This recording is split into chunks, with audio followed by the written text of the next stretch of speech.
नमस्कार, कसे आहे तुम्ही सर्व? आशा करते मजेत असणार. स्वागत आहे तुमचं माझ्या YouTube चॅनलवर. इथे तुम्ही बघू शकता मी आंब्याच्या फोडी हळद आणि मीठ टाकून ठेवलेलं आहे. मी रात्रीच हळद आणि मीठ टाकून ठेवलेलं होतं, तर सकाळपर्यंत त्याला पाणी सुटलेलं होतं. त्या पाण्यातली मी सगळ्या फोडी बाजूला काढून ठेवत आहे, हवेशीर थोड्याशा. तसं तर आपण उन्हात पण टाकू शकतो, पण मी हे ऊन नसल्यामुळं बाहेर पाऊस चालू होता, त्याच्यामुळं मग मी घरातच फॅनमध्ये टाकलेल्या होत्या थोड्याशा हडकायसाठी. तर आजची लोणच्याची रेसिपी ही माझ्या नणंदबाईची आहे. तर तुम्ही बघू शकता इथे गॅसवरती मुंगफल्ली तेल हे गरम करण्यासाठी ठेवलेलं आहे. ते चांगलं तापल्यानंतर मग आम्ही गॅस बंद करून दिलेला होता आणि त्यानंतर मग त्यामध्ये राई वगैरे टाकलं आणि लसूण वगैरे छानपैकी लालसर होऊ दिला होता आणि त्यानंतर मग त्यामध्ये रामबंधू आचार मसाल्याचे 4 पॅकेट टाकले 10 किलो लोणच्यासाठी आम्ही. त्यानंतर ते मिश्रण छानपैकी मिक्स करून घेतलेलं होतं आणि तेल इथं थंड झालेलं होतं, त्याच्यामुळं मग आम्हाला पुन्हा गॅस ऑन करावा लागला.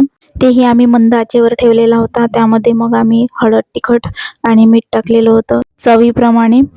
इथे मसाला आपला थंड होत आहे तोपर्यंत आम्ही त्यामध्ये गूळ वगैरे टाकत होतो. गूळ आम्ही किसून घेतलेला होता आधीच किसणीने आणि त्यामध्ये मग आम्ही सगळीकडे गूळ मिक्स करत होतो, जेणेकरून तो लवकर विरघळला पाहिजे म्हणून आणि लोणच्याला त्याची चव लवकर लागली पाहिजे म्हणून. जास्त आंबट लागायला नको लोणचं, कारण आंब्याच्या फोडी ह्या आंबट असते, त्याच्यामुळं गूळ आम्ही 2 किलो टाकलेला आहे 10 किलो लोणच्यासाठी. आणि ते बघू शकता तुम्ही सगळीकडे लोणच्यामध्ये आम्ही गूळ पसरवत आहे. आणि त्यानंतर मग इथे बघू शकता तुम्ही मसाला थंड झालेला आहे आणि त्यानंतर मग आम्ही मसाला टाकला होता त्यामध्ये. आता आपलं लोणचं तयार होणारच आहे.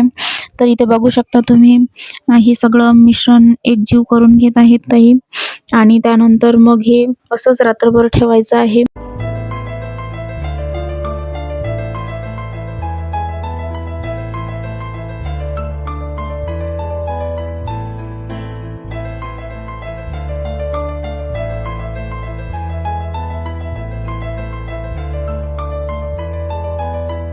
आपलं लोणचं हे भरण्यांमध्ये टाकण्यासाठी आता रेडी आहे. तर इथे बघू शकता तुम्ही भरण्यांमध्ये मी लोणचं टाकत आहे. तर त्याआधी मी भरण्या स्वच्छ धुवून आणि त्या चांगल्या कोरड्या कपड्याने छानपैकी कोरड्या करून हे घेतल्या होत्या आणि त्यानंतरच मी त्यात लोणचं भरलेलं होतं.